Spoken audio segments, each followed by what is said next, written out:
ओम ब्रह्मणे नमः। हजुर, आज हामी ब्रह्मसूत्रको विषयलाई लिएर चर्चा गर्नेछौँ है। ब्रह्मसूत्र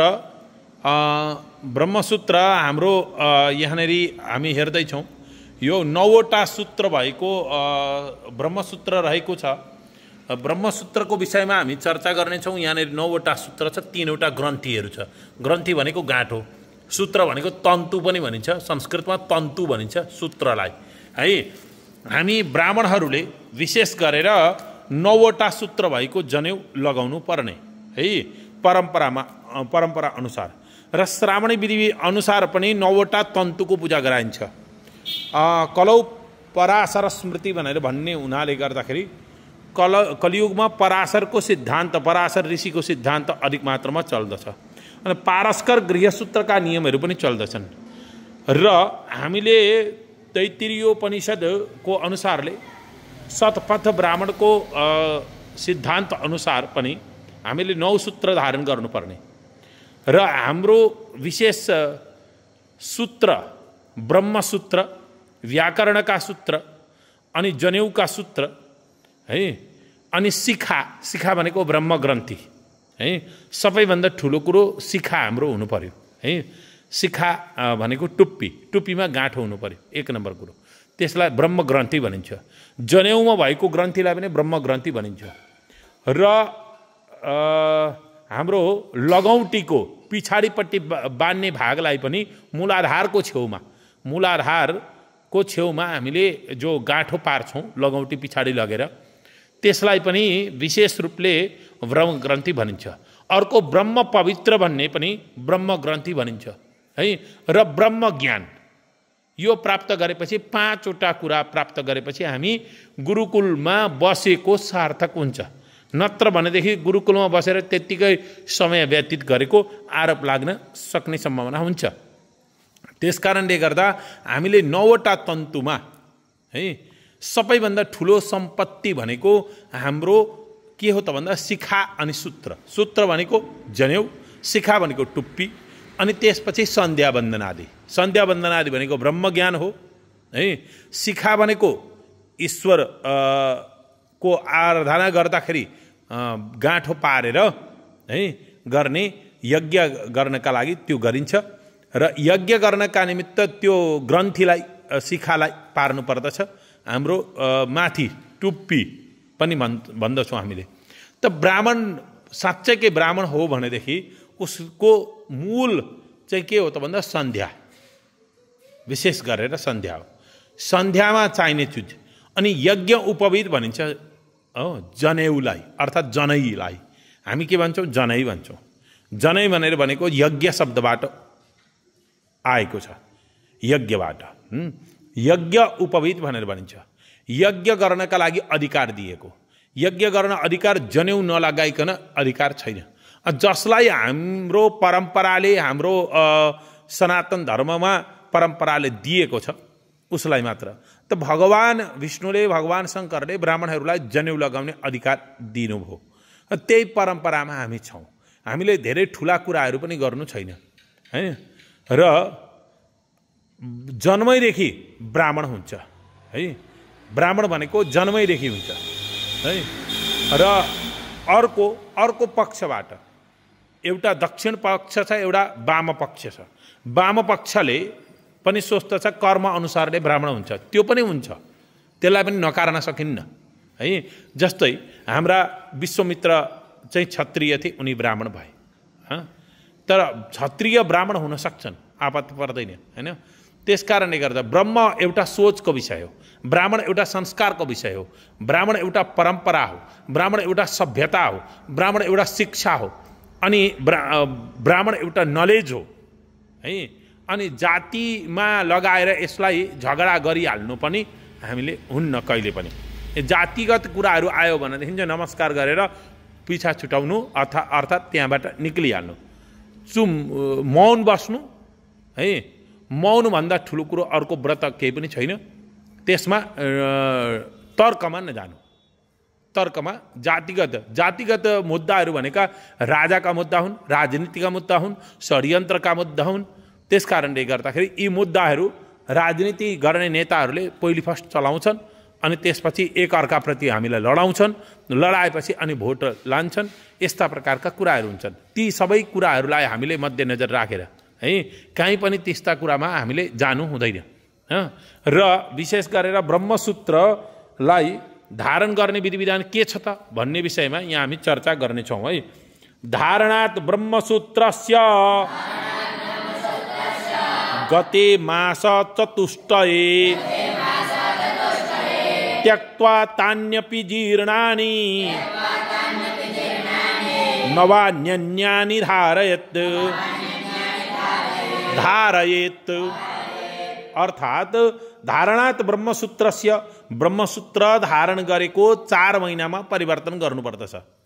अनि त्यक्त्वा तान्यपि जीर्णानि यदि बीचमा पुरानो भयो भनेदेखि ब्रह्मसूत्रलाई त्याग गरेर नयाँ ब्रह्मसूत्र लगाउनु पर्दछ। अब त्यसमा पनि सूतक पर्यो, मरौ पर्यो, मृतसूतक, जन्मसूतक, मलामिज गयो, रजस्वला भएको अवस्थामा छाइछुट गरियो कोही नारी जातिसँग भनेदेखि अरू कर्म पनि साँच्चै नै भन्ने हो भनेदेखि पति पत्नी सुत्दाखेरि पनि अवस्थामा पनि हामीले ब्रह्मसूत्रलाई त्याग गर्नुपर्छ। या त टोयलेट गएको जस्तो अर्थात् शौचालय जाँदाखेरि जसरी टाउकोमा लगाउँछौँ त्यो अवस्थामा जानुपर्दछ। ती कुराहरू छन्। त्यसकारणले गर्दाखेरि ब्रह्मसूत्र भनेको चाहिँ यो ब्रह्म बाण हो, यो ज्ञानको बाण हो। के भनिन्छ? ज्ञानको यो बाण हो है। हामीले विशेष गरेर ज्ञानलाई ध्यान दिनुपर्दछ। माथिको हाई लेभलको ज्ञान के छ त्यसलाई दिनुपर्दछ। त्यो ब्रह्मसूत्रले अध्यात्म ज्ञान पनि दिन्छ, आत्मा ज्ञान पनि दिन्छ, ब्रह्म ज्ञान पनि दिन्छ। ब्रह्मसूत्रले तीनै प्रकारको ज्ञानहरू दिन्छ। त्यतिकै हामीले विशेष गरेर ब्रह्मसूत्रलाई भनेको चाहिँ साधारण धागो भन्न सकिँदैन। अब मन्दिरमा राखेका मूर्ति प्राण प्रतिष्ठा गरिसकेपछि के हुन्छन्? भगवान हुन्छन् नि। त्यस्तै धागोलाई पनि प्राण प्रतिष्ठा गरिसकेपछि, संस्कार गरिसकेपछि के हुन्छ? त्यो सूत्र हुन्छ, त्यो ब्रह्मसूत्र हुन्छ। के सूत्र अरे? त्यो धागो रहँदैन, साधारण प्रकारको धागो रहँदैन। जस्तै मानिसले ज्ञानी मानिस छ भने त्यो कालो मान्छे होस् कि पुड्के मान्छे होस् कि है धेरै लम्बु होस् कि पुरै सुकेको होस् कि दाँत फुस्केको होस् कि ऊ ब्रह्मज्ञानी छ भने सबैले सम्मान गर्छन् है। अब कोही चिनाजाना भएका गुरुजीहरू हुनुहुन्छ, उहाँले गम्छा लगाएर आउनुभयो भने सबैले नमस्कार गर्छन् नि, दण्डवत प्रणाम गर्छन् नि। हो त्यस्तै महत्त्वपूर्ण कार्यको हुन्छ है। त्यो व्यक्तिको भन्दा पनि कार्यको र उसको स्वभावको, उसको शीलको, उसको योग्यताको कदर हुन्छ। त्यसकारणले गर्दा हामीले त्यक्त्वा तान्यपि जीर्णानि, जीर्ण भयो भनेदेखि अर्को नयाँ धारण गर्ने, त्यसलाई त्याग गर्ने। त्याग गर्ने पनि विधि विधान छन्। अब 9वटा तन्तुमा, 9वटा तन्तु भनेको 9वटा सूत्रहरू, 9वटा सूत्रमा कुन कुन देवी देवताको वास हुन्छ त भन्दा यहाँनिर सूत्र छ पराशर स्मृतिको सूत्र पनि हो। अनि यसको गोभिल आचार भूषणमा पनि यसको व्याख्या गरिएको छ। यदि श्रावणी पूजनमा यज्ञोपवीतलाई अभिमन्त्रित गरिएको छ भने श्रावणीमा ऋषि तर्पणी पूर्णिमाका दिन हामीले यज्ञोपवीत के गरेका छौँ? पूजन गरेका छौँ भने, संस्कारित गरेका छौँ भनेदेखि त्यो जनेउ हामीले फेरि पछाडि संस्कार गरिरहनु पर्दैन। यदि गरेका छैनौँ भनेदेखि बजारबाट ल्याएको छ वा आफै बनाएको छ सूत्र भनेदेखि हामीले त्यसलाई संस्कार गर्नुपर्दछ। अर्को सूत्र छ यहाँनिर ओमकार राग्नि तथा सर्पान, ओंकार राग्नि तथा सर्पान सोमपितृ प्रजापतिन वायुं सूर्यं च विश्वांश्च देवान् नवसु तन्तुषु, देवान् नवसु तन्तुषु। अब प्रथम सूत्रमा कसलाई आह्वान गर्ने, कसलाई पूजन गर्ने त भन्दाखेरि शास्त्रले के भन्छ त भन्दा प्रथम तन्तौ ओंकारम आह्वयामी भन्छ। द्वितीय तन्तुमा अग्निको पूजा गर्ने, तृतीय तन्तुमा सर्पहरूको आह्वान गर्ने, चतुर्थ तन्तुमा सोम भनेको चन्द्रमाको आह्वान गर्ने, पञ्चम तन्तुमा पितृहरूको आह्वान गर्ने, षष्ठ तन्तुमा प्रजापतिहरूको आह्वान गर्ने, सप्तम तन्तुमा अनिलको आह्वान गर्ने, अष्टम तन्तुमा सूर्यको आह्वान गर्ने, नवम तन्तुमा विश्वेदेवको आह्वान गर्ने, अनि प्रथम ग्रन्थि 3वटा ग्रन्थि हुन्छ, 9वटा सूत्र भइसकेपछि 3-3वटाको एउटा ग्रन्थि हुन्छ भनेदेखि प्रथम ग्रन्थिमा कसको पूजन गर्ने? ब्रह्माजीको। द्वितीय ग्रन्थिमा कसको पूजा गर्ने? विष्णु भगवानको। तृतीय ग्रन्थिमा कसको पूजा गर्ने? रुद्र भगवानको। र यसरी हामीले जनेउको विधि विधानलाई हामीले जानेर गर्नुपर्दछ। अब जेन्नोपवित इति मन्त्रस्य विनियोग, विशेष गरेर ब्राह्मणले कुनै पनि यज्ञ गराउँदाखेरि सङ्कल्प नगरिकन हुँदैन। र सङ्कल्प गर्दाखेरि हरिओम हरिओम हरिओम हरिओम तत्सत हरिओम तत्सत हरिओम तत्सत भन्नै पर्छ। यदि भन्दैन भनेदेखि त्यो ब्राह्मण अशुद्ध हो। ओम विष्णु ओम विष्णु ओम विष्णु भन्नै पर्छ। भनेन भने त्यसलाई ठुलो दोष लाग्नेछ, चाहे कुनै पनि ब्राह्मण होस्, हैन? त्यो भन्नै पर्छ। भनिएन भने धेरै ठुलो दोष लाग्छ। त्यसकारणले गर्दा हामीले हरिओम तत्सत हरिओम तत्सत हरिओम तत्सत ओम विष्णु ओम विष्णु ओम विष्णु भन्नुपर्दछ ब्राह्मणहरूले सङ्कल्प गर्दाखेरि। त ब्राह्मण हुनका लागि चाहिँ सबैभन्दा ठुलो कुरो संस्कार हो, पढाइ हुनुपर्दछ। संस्कृत पढिसकेपछि भनेको हामी योग्यतामा पुग्छौँ। त्यसमा पनि कतिजना संस्कृत पढेकाहरू पनि त्यस्तै स्थितिमा छन्, भौतिकवादमा त्यस्तै प्रकारका भएका छन्। तर संस्कारमा बस्नु पर्यो विशेष रूपले।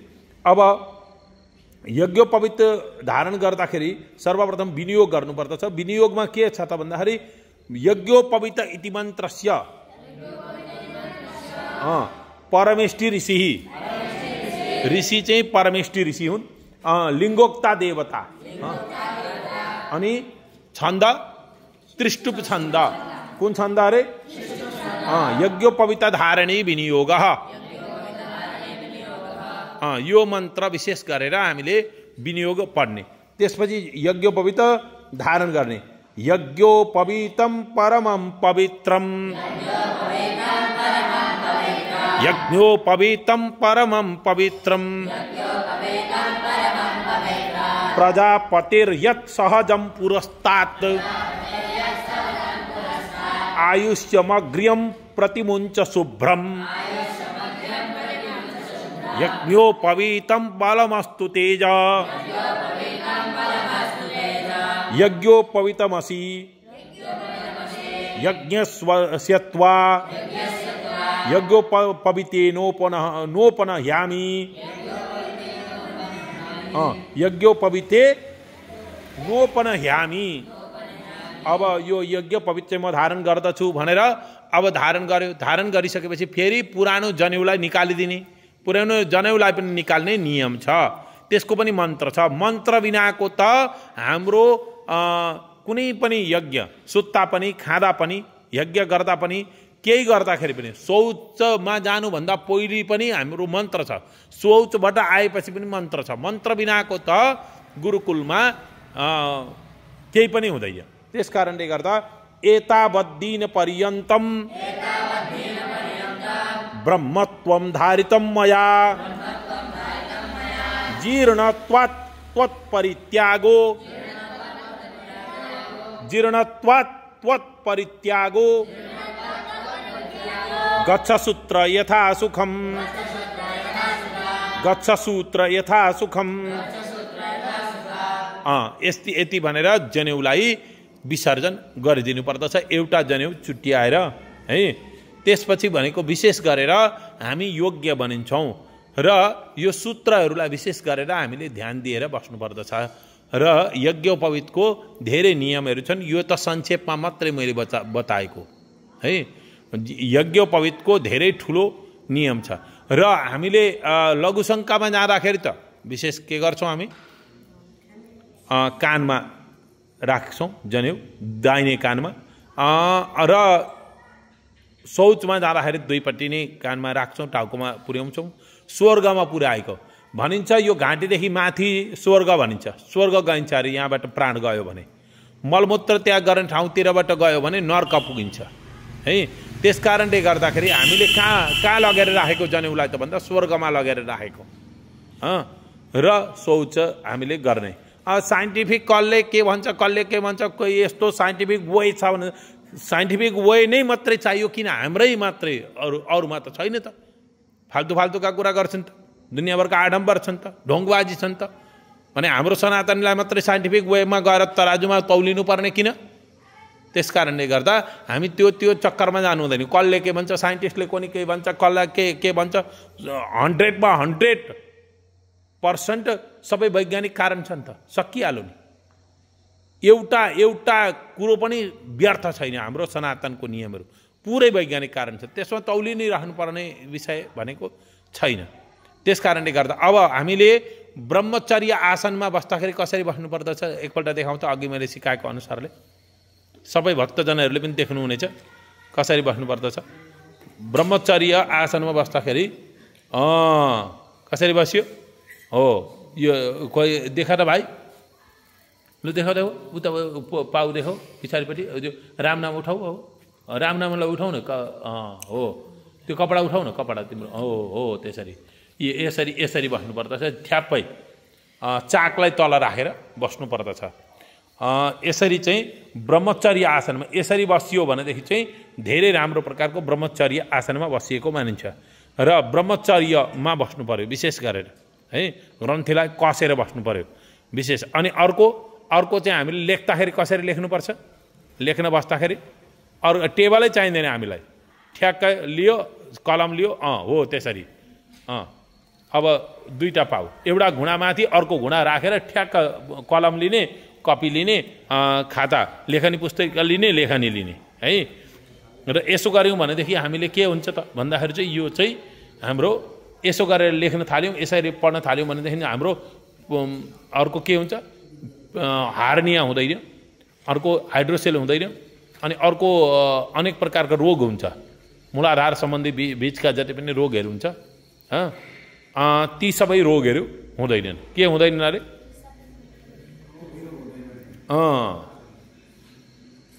त्यो चाहिँ विशेष गरेर हामीले रोगी नबनिनेका लागि पनि हामीले प्रयास गर्नुपर्दछ अर्को कुरो कब्जियत पनि हुँदैन कब्जियत है पेटमा एकदम ओके अनि भोजन गरिसकेर आएर यसो गरेर बस्नु पनि सकिन्छ है अनि अर्को हाम्रो उसमा पनि बस्न सकिन्छ भोजन गरेर आइसकेपछि के भन्नु वज्रासनमा केमा बसिन्छ वज्रासनमा बस्न सकिन्छ वज्रासन कस्तो हो त्यसो गरेर बस्ने हो यसरी ठ्याक्क बसेपछि भनेको वज्रासनमा यो वज्रासनमा बस्यो कसरी बस्यो यो वज्रासनमा बस्यो यो सबै प्रक्रिया हामीले अन्दरुनी प्रक्रियाहरू हामीले सबै सिकेको हुनु पर्यो गुरुकुलमा भइसकेपछि भनेको त्यतिकै गुरुकुल चल्दैन है र सबैजनाले अब एकछिन कोमल आसनमा बस्ने ओमकारको जप गरेर अनि हामी लो सबैजना ध्यान मुद्रामा बस्ने आ